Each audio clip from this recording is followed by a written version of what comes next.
este viernes, posterior a la celebración del Día Internacional de la Mujer. Nos acompaña Susi Pola, que es investigadora y activista femenina, y Sobeida Cepeda, oficial del programa de Oxfam. Y vamos a conversar con ellos sobre un estudio internacional, pero con un capítulo sobre República Dominicana, que tiene que ver con qué ha pasado con una ley contra la violencia femenina, que hace años, en el 97, se aprobó y ha habido algunas dificultades, vamos a decir así, en su ejecución. ¿De su aplicación? Sí. Qué raro eso. Gracias por acompañarnos y traernos los resultados. Vamos a empezar por eso. Los hallazgos principales de ese estudio que, insistimos, internacional en el 2015, pero que con un capítulo para la República Dominicana. Sí. ¿Qué fundamentalmente se encontró ahí? Bueno, se encontraron muchas cosas que las sabíamos, pero como este estudio fue hecho a partir de las entrevistas a 14 personas, 14 actores y actoras relevantes para el sistema de atención a la violencia, fue muy interesante. 8 personas fueron entrevistadas bien a profundidad del sistema público y 6 del sistema de la sociedad civil. Y fundamentalmente lo más grave, digamos que, porque de ahí dependen muchas de las carencias que hay, primero de todo nos pidieron buscar las cosas positivas y tenemos mucho de positivo. Yo diría que tenemos un sistema de atención montado teóricamente excelente, está escrito y consta y hay protocolos, pero al aterrizaje, cuando baja a la ruta crítica de la mujer sobreviviente de violencia, es un desastre. Entonces, sobre todo el primero es que no hay un presupuesto nacional para por lo menos contener, no erradicar la violencia contra la mujer, que es un problema grave, no solo en República Dominicana, el mundo entero está bregando con ese tema. Los estados en el mundo tienen ese tema como prioritario, entre los prioritarios, porque hablamos de algo que afecta gravemente en su salud a la mujer, que es la mitad de la población. El gobierno, el Estado dominicano, no el gobierno, sí, los gobiernos. El Estado dominicano no se conmueve con este tema. Hace más de 10 años que estamos pidiendo que se dedique un año entero para poder reconocer esta lucha contra este flagelo. Y no hay manera. Este año nosotras esperamos, bueno, seguro que sí, porque es tan grave, matan tantas, pero no. No hay presupuesto. Ninguna de las organizaciones, salvo la Suprema Corte, que sí nos pudo dar más o menos el presupuesto que tenía para el tema de la violencia intrafamiliar y contra la mujer, ninguno de las otras instituciones pudieron decirnos cuánto dedican, cuál es el presupuesto previsto, y ni siquiera el Ministerio de la Mujer. Mucho menos la policía, donde hay un centro, hay un plan piloto excelente, pero no hay, eso depende de recursos que sobran, y este no es un tema para tratarlo así. Este es un tema grave que ha ido avanzando, y yo quiero decir, como decía la fiscal del distrito hace un par de años, en una actividad que estábamos, que le preguntaban, ¿y por qué que aumenta tanto? Y yo decía, porque estamos haciendo lo mismo, y aquí quizás a mí lo que más me impactó es eso, porque hablando todo este tiempo de corrupción, esa es la corrupción que nos afecta a las mujeres. En este país dice que no hay dinero, y hay dinero, lo que pasa que es el dinero para proyectos particulares de los políticos y las políticas, y no va donde tiene que ir. El presupuesto es algo de lo que más se nota, porque de ahí vienen, como les digo, todo esto. No se considera el fenómeno de la violencia nacional como un tema prioritario en este país. No hay un registro único de datos confiables, científicamente montado. Nosotros dependemos, no tenemos ni siquiera indicadores claros del tema de la violencia. Eso falta, eso cuesta dinero, eso es a partir de un presupuesto. Necesitamos redes intersectoriales en el país que vean la fortaleza, entre las fortalezas grandes, porque las hay, inclusive en el estudio, que quizás Zobeida podía explicarlo es un poquito mejor, pero en el estudio intervienen 7 países, además de nosotros 6 países, somos 7. Y fuimos considerados junto con Burkina Faso. La comparación no es muy alegre, pero bueno, fuimos considerados como países que tenemos un nivel de... O sea, entre esos 7 nosotros estamos bien. Al final también. Estamos, no, pero bien en lo formal. Estamos más bien, en lo formal que en lo real. desde ya, claro, en lo formal. Más en lo formal que en lo tenemos real. un sistema pronunciado. No, de normativa. Exactamente. Legislaciones. No Sí, nosotros somos campeones en legislaciones y en normativas. No solamente en la normativa. En realidad en el país en estos 20 años nosotros hemos tenido avances. Porque cuando comienza la ley 2497 es la primera mención que se hace al género, a un crimen que es de género. Es la primera vez. Digamos que hoy por hoy no tenemos un cambio en el imaginario social muy grande, pero tenemos ya hoy, cualquier hombre en este país sabe que va preso. Pero en ese congreso habían unas mujeres muy fuertes en los 90. Sí. Estaba Milagro, estaba Liseló Marte, varias mujeres líderes de diversos partidos, pero mujeres fuertes. Sí. En la investigación esta que ustedes la pueden leer en la página de Oxfam, está toda la historia de cómo más o menos la historia, no muy detallada, porque acuérdense que son 7 países, pero están las intervenciones de esas personas, que un conjunto, una coordinación también con la CONGAM, que era la coordinadora de mujeres en esa época, que tenía 42 organizaciones de mujeres en el país, que eso ya no existe, coordinaron con esas mujeres claves, que Milagros Ortiz Bosch fue una mujer clave. La coordinadora de mujeres del área de la mujer, de organizaciones de mujeres del área de la mujer, la CONGAM, no existe ya. ¿Y por qué desapareció? Bueno, estamos todo lo que nace, crece. Bueno, pero aquí yo decía que en esa época estaba la influencia de Milagro Ortiz, de Liseló Marte, pero nunca ha habido muchas, pero siempre ha habido muchas muy fuertes. Sí. En el pasado congreso teníamos a Minú y teníamos a Guadalupe Valdés, en fin. Ahora tenemos también. Magda Rodríguez también, Magda Rodríguez, que aún está todavía. Y muchas más. Hemos tenido muy buenas. Cepeda, dinos. ¿Cómo queda eso en el contexto de la internacional, comparativamente? ¿Cómo queda el país en ese estudio? El estudio se hizo entre los países de América Latina que estuvieron, está Nicaragua y Bolivia, además de República Dominicana. De África participaron Benín, Burkina Faso, Malawi y la India. Entonces, como decía Susi, República Dominicana y Burkina Faso fueron considerados como de desviación positiva. En Burkina Faso, porque después de la promulgación de una ley que prohibía la mutilación genital, la práctica cultural disminuyó mucho, y eso es importante reconocerlo. Estamos en el siglo XXI, pero en esta época fue importante la promulgación de una ley.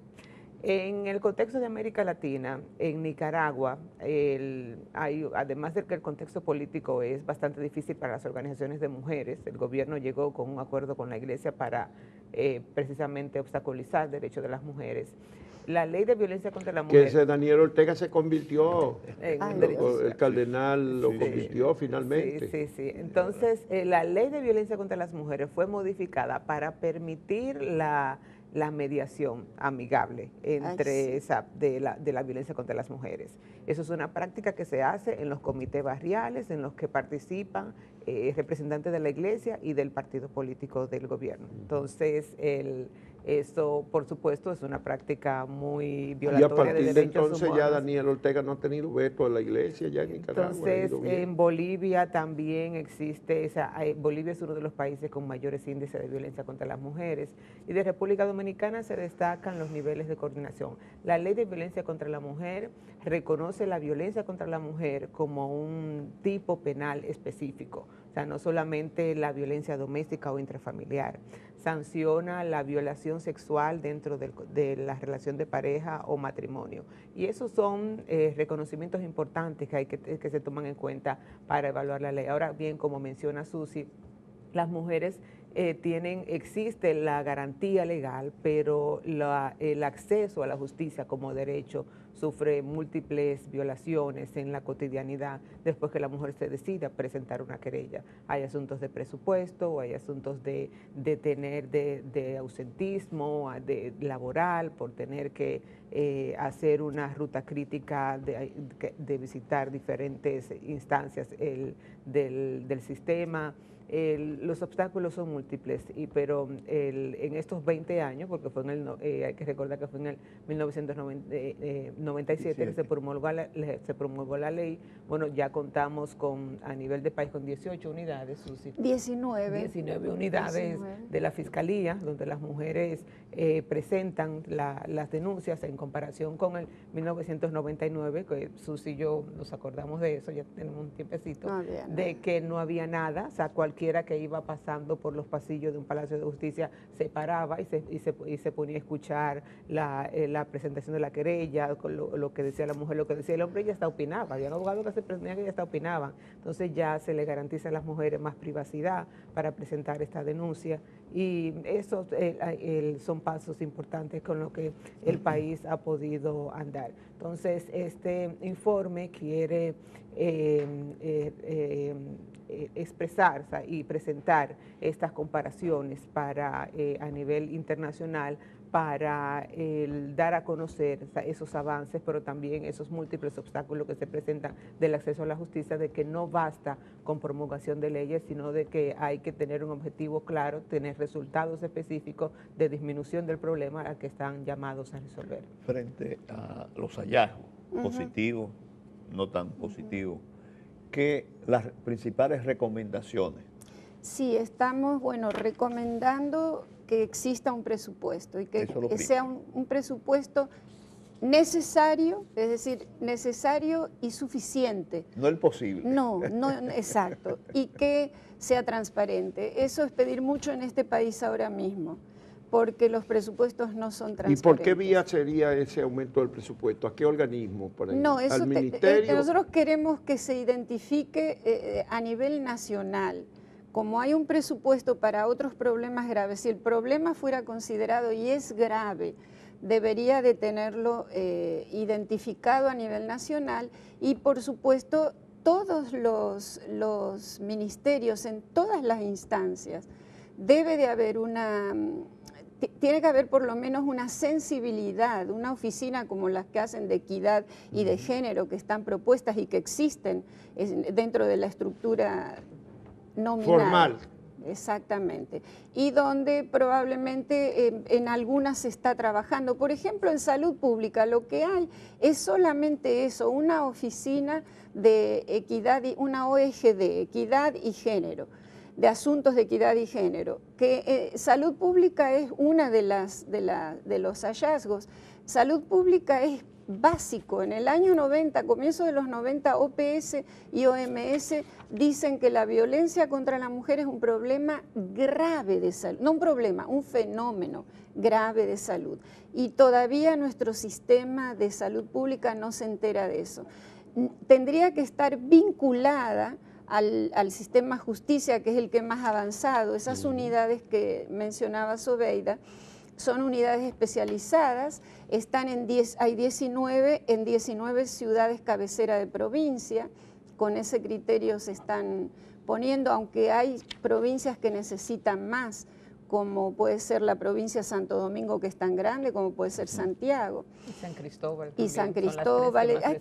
Se necesitan más recursos, por eso es que el presupuesto incide directamente. Estas unidades tienen un personal multidisciplinario, ahí la mujer va y tiene un... Perdón, ¿de quién dependen esas unidades? De la Procuraduría. De la Procuraduría. De la Procuraduría General de la República. Okay. Tenemos una Procuradora General adjunta para asuntos de la mujer, que es Rosana Reyes, que ha trabajado muchísimo en ese sentido, muy solita. O sea, se necesitan recursos para que esas unidades tengan más personal, porque el personal que hay es poco y es un personal que trabaja en burnout, que está estresado porque trabaja con muchas carencias. Con mucha precariedad. Entonces lo que sucede ahí es que se revictima a las mujeres otra vez. Sobeida, ¿qué hace Oxfam? ¿Qué programas tiene en esta materia?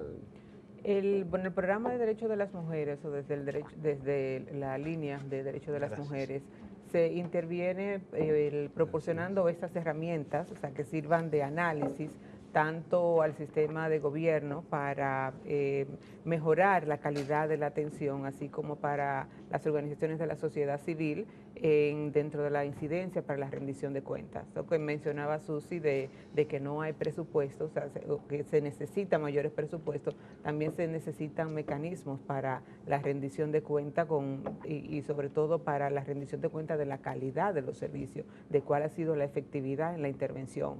Creo que ahí hay un camino, un reto que andar, que exigir, tanto desde las organizaciones de la sociedad civil como del Estado.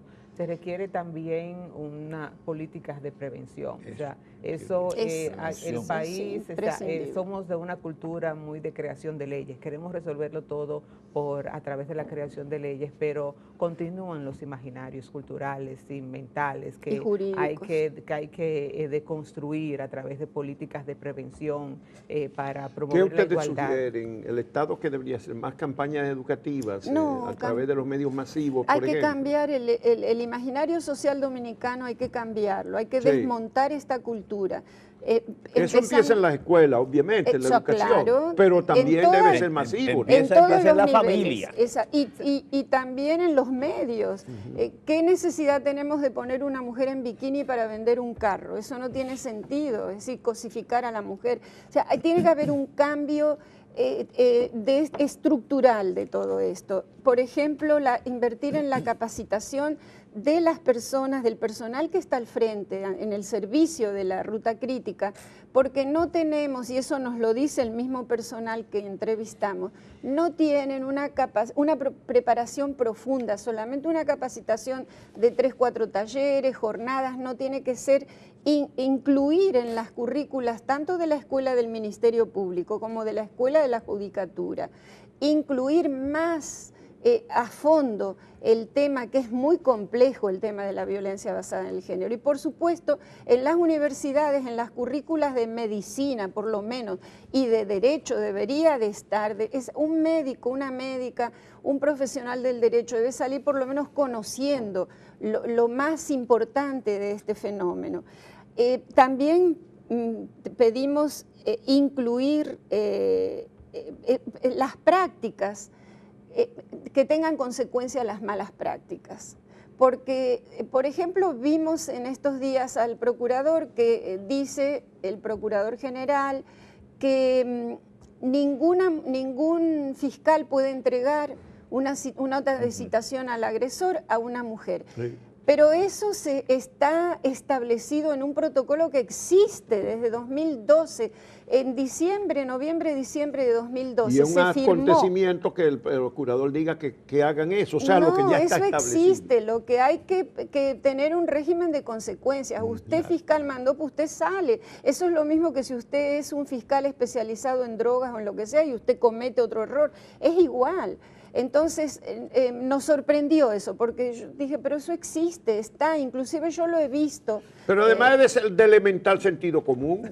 Total. Si una muchacha o una mujer es violentada por un marido, están separados, ¿cómo le van a dar una orden de coerción para que ella se lo lleve? No, y en un es como para ver si el hombre reacciona y la agrede. No, porque en los estudios que hemos hecho anteriormente sobre el feminicidio, precisamente ese es el momento en que el hombre mata. Sí. Es decir, que ¿para qué hacemos todos esos estudios? Es precisamente para eso. Eso es importante, que haya un régimen de consecuencias para el personal que no lo hace bien. Aquí es verdad que en el Ministerio Público es la parte, digamos, más clientelar del asunto, porque ahí nombramos el sistema de clientelar, de la política de que hay clientelar. que poner ahí a unos amigos. Entonces esto hay que acabarlo, es decir, con este tema no se puede jugar, no es que cualquiera puede estar ahí, ¿no? Sobeida, ¿qué otra cosa hacen ustedes desde Oxfam o qué otra recomendación ustedes traen sobre la mesa? Bueno, estamos en proceso de diseño de una campaña precisamente dirigida a jóvenes entre 15 y 25 años para promover la desconstrucción de imaginarios sobre violencia contra las mujeres. ¿Eso es para jóvenes de ambos sexos? Sí, de ambos sexos. Ya después que esté ya más terminada, finalizada, les comunicaremos y estaremos por aquí. Pero es un trabajo interesante que se está diseñando precisamente para construir con la prevención de la violencia en el país. Y Susi anda de verde, tú estás metida también en Santiago. Estoy de verde todo el tiempo. Sí. Sí, vamos a tener nuestra marcha en Santiago también. ¿Y cómo va eso? De que ustedes van a superar la de la capital, ¿es verdad? Eso es lo que queremos. Pero eso es como demasiada aspiración que ustedes tienen, en los cibaeños sabemos son que medio algunos y desafiantes, les gusta ganarle a los capitalinos. Es una pugna de toda la vida, pero sabemos que hay algunos y algunas capitalinas y capitalinos que van a ir también. Así que nos van a engrosar. O sea, le van a dar su respaldo. Nosotras vinimos aquí también. Así. Bueno, eso es que el domingo 26. 26. Sí. Todavía faltan 2 semanas. Sí. Bueno, vamos a ver, muchísimas gracias a Susi Pola, investigadora, académica, profesora, y a Sobeida Cepeda, representante de encargada de programas de Oxfam, una institución internacional que opera como en 90 países, ¿verdad?, del mundo. 92 países. 92 países opera Oxfam, con programas y proyectos para la superación humana, proyectos de desarrollo humano. Muchas gracias por haber venido a conversar con nosotros. Gracias a ustedes.